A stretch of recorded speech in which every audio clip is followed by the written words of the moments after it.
الحمد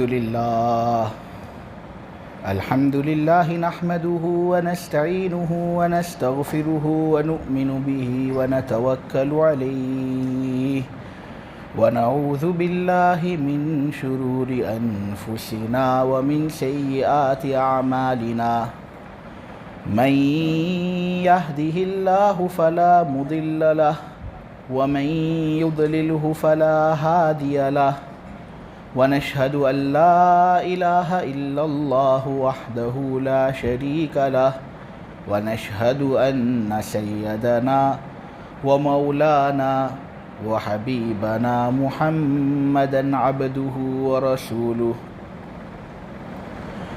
الحمد لله وكفى والصلاة والسلام على رسوله المصطفى وعلى عباده الذين ارتضى ومن بهداهم اهتدى وبآثار أهل المدينة اكتفى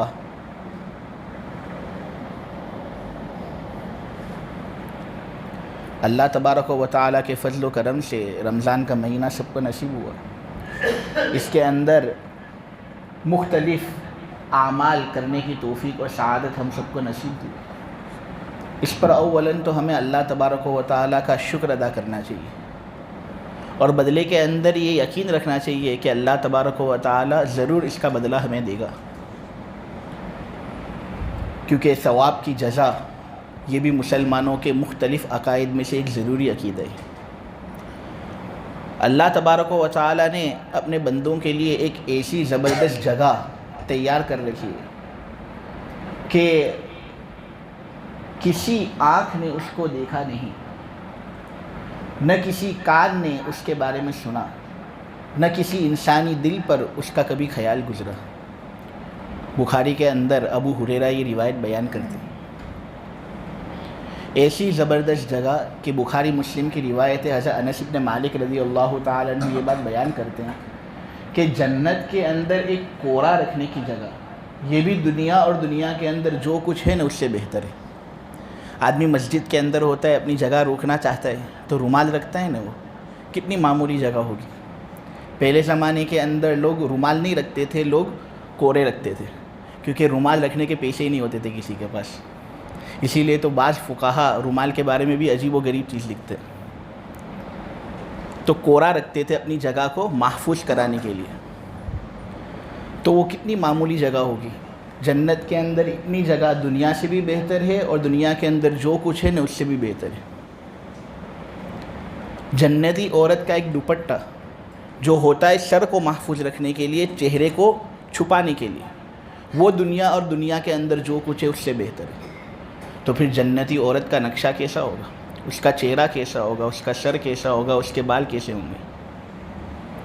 اگر وہ دنیا والوں کی طرف جھانک لینے بس اس طرح، تو جنت سے لے کر دنیا تک کا پورا راستہ یہ روشنی سے بھی بھر جائے اور خوشبو سے بھی بھر جائے.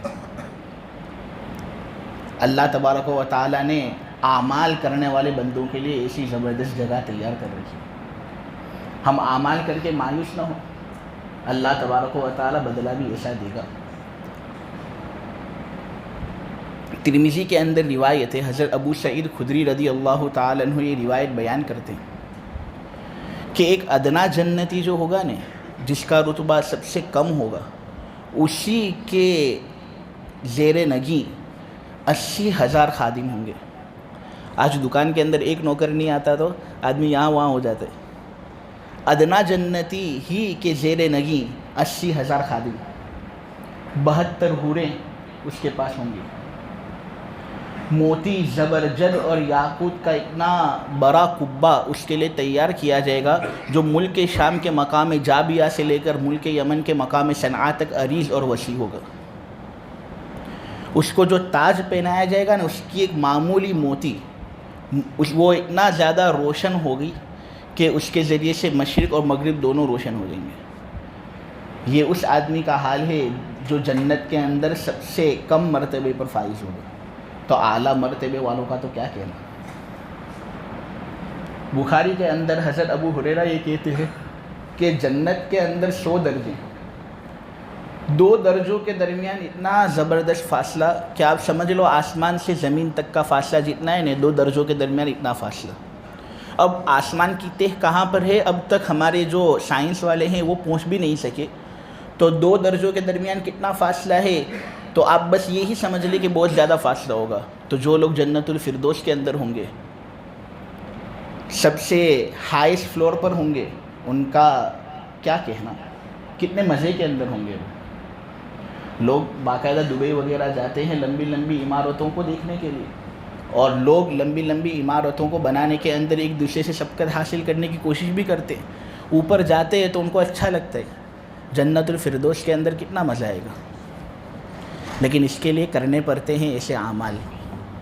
جنت بے شک بہت خوبصورت ہے، ہم بالکل بھی اس کا ایک خیال بھی اپنے دل کے اندر نہ لے سکتے، اتنی زیادہ خوبصورت ہے جنت، لیکن اس کے لیے کرنے پڑتے ہیں اعمال۔ ابو ہریرہ روایت کرتے ہیں، بخاری کے اندر یہ روایت ہے کہ جنت کے اندر ایک درخت ہوگا جس کو بعض محدثین کہتے ہیں شجر طوبہ، تو بعض محدثین اس کو کہتے ہیں شجرۃ الخلد، تو بعض محدثین اس کو کہتے ہیں سدرۃ المنتہی۔ وہ اتنا بڑا ہوگا کہ اس کے سائے کے اندر چلنے والا اگر 100 سال تک چلتا رہے گا نا تب بھی اس کا سایہ ختم نہیں ہوگا۔ ابو سعید تو یہ کہتے ہیں کہ تیز اور قوی سواری بھی اس کے پاس ہونے، اور وہ اس سواری کو 100 سال کے اندر طے کرنا چاہے تب بھی وہ اس کو طے کر نہیں سکے گا۔ تو یہ تو سائے کی بات ہے، درخت کیسا ہوگا، وہ باغ کیسا ہوگا۔ پھر جنت کے اندر سب سے زبردست نعمت وہ یہ کہ اللہ تبارک و تعالیٰ اپنے بندوں کو اپنا دیدار کرے گا۔ وہ ذات جس نے حسن کو پیدا کیا، جس نے خوبصورتی پھیلائی، اسی ذات کا مشاہدہ ہوگا۔ اور یہ بھی اہل سنت والجماعت کے جو مضبوط عقائد ہیں ان میں سے ایک زبردست عقیدہ ہے۔ علامہ قطانی نے نظم المتناثر کے اندر یہ بات لکھی ہے کہ 28 صحابہ سے یہ عقیدہ منقول ہے۔ تو کوئی انکار کرنا، اب کچھ سوال پیدا ہوتا ہے، بہت سے گمراہ لوگ انکار کرتے ہیں، کہتے تو ہیں کہ ہم حدیث سے شغف رکھتے ہیں، لیکن حدیث سے سب سے زیادہ دور وہی ہوں گے۔ انکار کرتے ہیں کہ کوئی اللہ کا دیدار ہوگا نہیں، تو 28 صحابہ نے کس طرح بیان کیا پھر؟ اور پھر ابن ابی شریف کا قول بھی علامہ قطانی نے نقل کیا ہے کہ یہ حدیث تو معنوی اعتبار سے متواتر ہے، اتنی بڑی تعداد نے اس کو بیان کیا ہے کہ سب کا جھوٹ پر متفق ہونا عقل باور ہی نہ کرے۔ قرآن کے اندر ہے وجوہ یومئذ ناظرہ الی ربہا ناظرہ، کہ اس دن چہرے تر و تازہ ہوں گے، اپنے پروردگار کی طرف دیکھ رہے ہوں گے۔ اللہ حجابات ہٹائے گا اور اپنا دیدار کرائے گا۔ حضرت جریر کی روایت بخاری کے اندر ہے کہ ایک مرتبہ حضور چاند کو دیکھ رہے تھے، اور دیکھ رہے تھے کہ چاند بالکل صاف شفاف نظر آ رہا ہے۔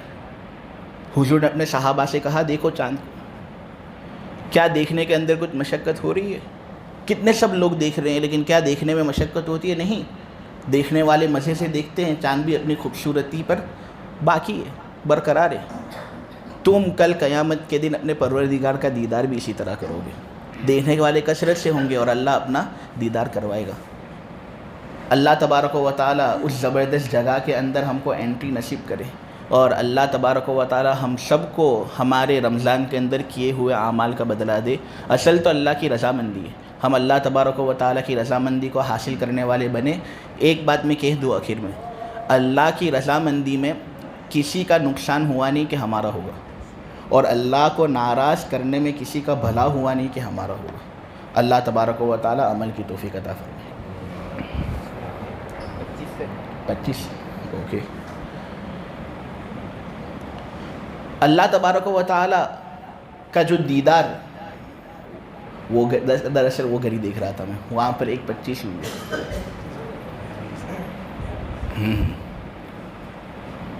شفٹ کر دو۔ بخاری کے اندر ایک اور روایت ہے، اور نہیں، یہ روایت بخاری کے اندر نہیں ہے، یہ روایت مسلم شریف کے اندر ہے۔ حضرت صہیب رومی یہ روایت بیان کرتے ہیں کہ اللہ تبارک و تعالی جب اپنے بندوں کو جنت کے اندر داخلہ نصیب فرمائے گا تو اپنے بندوں سے کہے گا کہ کیا تم کسی اور چیز کی تمنا کرتے ہو؟ بندے کہیں گے کہ اے اللہ، تو نے کیا ہمارا چہرہ روشن نہیں کیا؟ کیا تو نے جنت کے اندر ہمیں داخلہ نصیب نہیں فرمایا؟ کیا جہنم سے خلاصی ہم کو نصیب نہیں ہوگی؟ جہنم سے خلاصی نصیب ہوگی، جنت کے اندر داخلہ ہو گیا، ہمارا چہرہ روشن ہو گیا، تو اب اس سے زیادہ ہم تمنا کس بات کی کریں؟ تو اللہ تبارک و تعالیٰ کہے گا رکو، ایک اور چیز ہے، حجابات ہٹیں گے اور اللہ اپنا دیدار نصیب کرے گا۔ نبی کریم صلی اللہ علیہ وسلم کہتے ہیں کہ اس دن ایمان والوں کو زیادہ آنکھوں کے اندر ٹھنڈک کسی چیز سے نہیں پہنچے گی جتنی زیادہ ٹھنڈک اللہ کے دیدار سے پہنچے گی۔ جنت کی دوسری نعمتیں بھی سب پھیکی پڑ دیں گی۔ مسلم کے اندر ہے، ابو ہریرہ بیان کرتے ہیں کہ ایک ادنا جنتی کو اللہ بلائے گا اور کہے گا یہاں پر آؤ۔ اللہ بلائے گا اور کہے گا تمنا کرو، وہ تمنا کرے گا، اللہ کہے گا اور تمنا کرو، وہ تمنا کرے گا، اللہ کہے گا اور تمنا کرو۔ اب آدمی کتنی تمنا کرے؟ وہ تمنا کرتا رہے گا، کرتا رہے گا، کرتا رہے گا، پھر اللہ کہے گا بس، وہ کہے گا بس، سب چیز میں نے تجھے دے دی اور جتنی تمنا تو نے کی نا اس کا ڈبل بھی میں تجھے دے رہا ہوں۔ اللہ تبارک و تعالیٰ یہ سلوک کرے گا اس آدمی کے ساتھ جو ادنا جنتی ہوگا۔ اعلیٰ جنتی کا تو کیا کہنا۔ مسلم کے اندر ایک روایت ہے کہ ایک آدمی جہنم کے اندر جل رہا ہوگا اور یہ وہ سب سے آخر کے اندر جہنم کے اندر رہنے والا ایمان والا ہوگا۔ یعنی جتنے بھی ایمان والے ہیں جن کو جہنم کے اندر جانا تھا سب جہنم سے نکل گئے اور جنت کے اندر ان کا داخلہ ہو گیا، یہ آخر کے اندر جل رہا تھا لیکن تھا ایمان والا، اور رائے کے دانے کے برابر بھی جس کے دل کے اندر ایمان ہوگا ایک نہ ایک دن وہ جنت میں جائے گا۔ جہنم کے اندر جلے گا صحیح لیکن ایک نہ ایک دن وہ جنت کے اندر جائے گا۔ تو وہ جل رہا ہوگا، کبھی چہرے کے بل گرا ہوا ہوگا، کبھی چل رہا ہوگا، نہایت کمزور۔ جہنم کی آگ بے شک بہت بری جگہ ہے، وساعت مسیرہ۔ اتنے میں وہ اللہ سے کچھ تمنا کرے گا کہ اے اللہ میرا چہرہ کالا ہو گیا ہے، بہت تکلیف مجھے ہوئی ہے، اس آگ نے کچھ باقی نہیں رکھا، اس آگ سے مجھے نجات نصیب فرما دے۔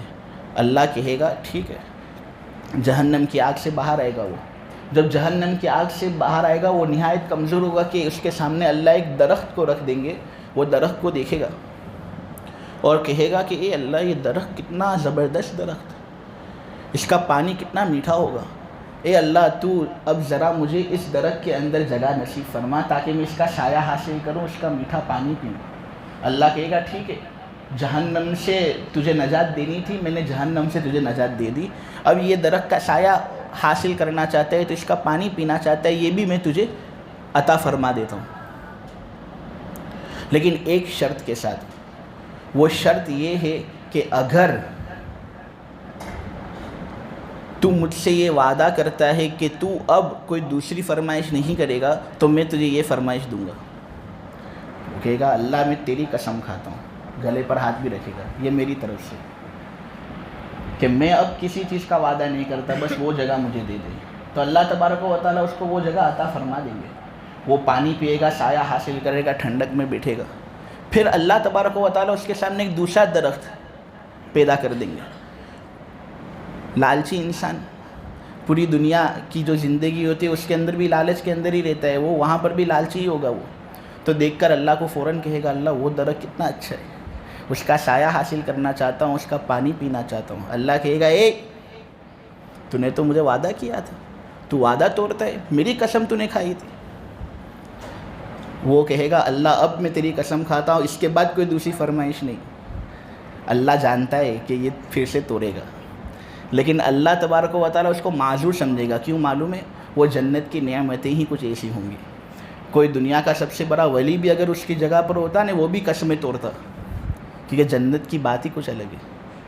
پھر وہ ایک اور درخت دیکھے گا، اس پر جانے کی واپس فرمائش کرے گا، اللہ کہے گا تو توڑتا ہے، اپنی قسمیں واپس توڑتا ہے، ٹھیک ہے اب وعدہ کر کے اب تو کوئی فرمائش نہیں کرے گا۔ وہ پھر سے فرمائش کرے گا، اتنے میں جنت کے قریب آ جائے گا وہ، اور پھر سب لوگوں کے کھیلنے کی آوازیں سنے گا۔ وہ سب لوگ مستی کر رہے ہیں، سب لوگ عیش کے اندر ہیں، کیونکہ انہوں نے کیے تھے نا دنیا کے اندر اعمال کچھ ایسے کیے تھے، محنتیں کی تھی انہوں نے دنیا میں، نمازیں ادا کی تھی، فجر کی نماز کے اندر تو پہلی صف کے بغیر ان کو چلتا نہیں تھا، اگر دوسری صف میں بھی جگہ ملتی ہے تو پھر ان کے دل کے اندر تنگی آتی تھی۔ تو جنت کے اندر یہ مستی میں ہوں گے کہ اتنے میں وہ آواز سنے گا اور کہے گا کہ اے اللہ یہ تو مزے کر رہے ہیں، میں مزے سے باقی رہ گیا، تو جنت کے اندر ہی مجھے داخلہ نصیب فرما دے۔ تو اللہ کہے گا تو وعدہ کرتا ہے واپس توڑتا ہے، تو دیکھ تو سے تو کس کے سامنے کھڑا ہے، اتنی کم قیمت تیری بول کہ ایک بول کرتا ہے نہ پھر توڑتا ہے اس کو۔ ٹھیک ہے تو سن لے کہ تیرے لیے جنت ہے، اور دنیا کے اندر تو جو پوری دنیا کے اندر تو رہتا تھا نہیں، اس کے جیسی 10 دنیایں اور تیرے لیے جنت میں۔ وہ کہے گا اے اللہ رب العالمین ہو کر مذاق کرتا ہے کہ ابھی تو میں جہنم کے اندر تھا، اب تو اتنی بڑی جنت مجھے دے رہا ہے جو دنیا سے 10 گنا زیادہ بڑی۔ ابن مسعود جو اس روایت کو بیان کرتے ہیں نا، وہ کہتے ہیں کہ یہ روایت بیان کرتے ہوئے میں خوب ہنسا۔ اپنے شاگردوں سے میں نے یہ بات کہی کہ تم کو معلوم ہے کہ میں کیوں ہنسا؟ اس لیے کہ جب نبی کریم صلی اللہ علیہ وسلم یہ روایت مجھے بیان کر رہے تھے نا، تو حضور بھی ہنس پڑے، اور پھر حضور نے ہم سے پوچھا کہ تم کو معلوم ہے کیوں میں ہنس رہا ہوں؟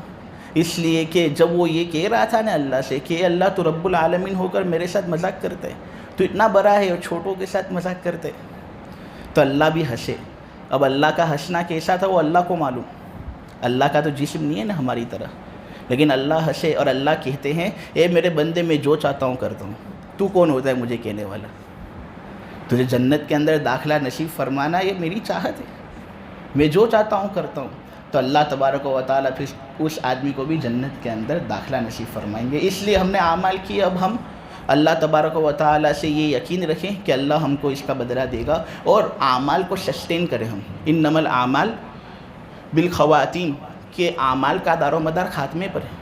ہم نے اعمال کیے بہت اچھا، انشاءاللہ ہم کو بدلہ ملے گا، لیکن اگر اس کے اندر ہم اس کو اگر برقرار رکھیں گے تو، ورنہ اگر ہمارے اعمال پھر سے وہی ہو گئے جو رمضان سے پہلے تھے، تو پھر یہ تو ہم ہماری اعمال کو برباد کر رہے ہیں، خراب کر رہے ہیں۔ اللہ تبارک و تعالی اعمال کی توفیق عطا فرمائے، عمل کی توفیق عطا فرمائے۔